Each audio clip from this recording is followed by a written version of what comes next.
Hello, world. It's Miles Reynolds back here again for the last time in my MIS class. Shout out to Professor at Law for the great semester. I've really learned a lot on MIS, technology, Excel, Access, all that. So I think it's been a great year, and hopefully you guys have been enjoying my videos. And sorry if my voice is a little low. I'm a little sick, and allergies are killing me. So you bear with me for this last video. And yes, for this video, I'm going to talk about the system development and its lifestyle. Life cycle. Sorry about that. Its history, it goes back to the 1960s. It was first created to manage large software projects associated with corporate systems running on mainframes. It's always been pretty risky because it manages such large projects, but it can be very effective as well.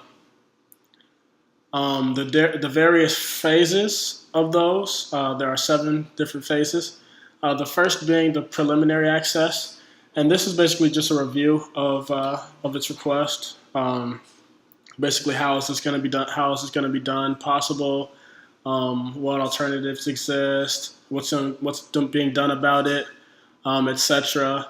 Is it a good fit for the organization? Just basically a review. And it's super important because it decides if it should even get started or not. Next is system analysis.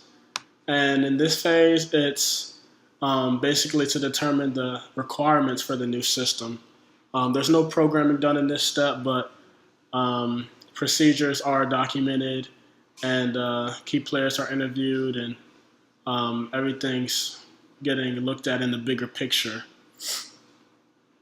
Next is system design, and this is an important phase because the designer takes a document and basically develops all the specific technical details for the system.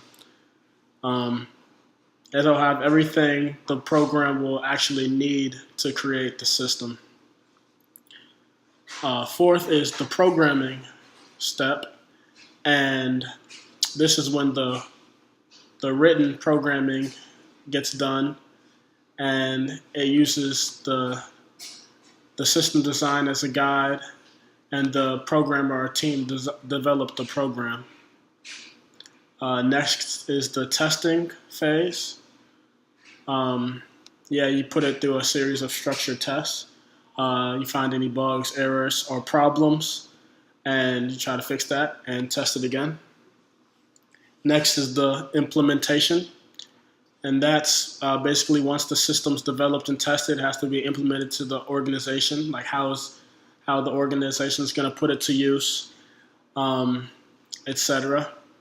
And the last step is maintenance, just making sure everything's complete, everything's right how you want it.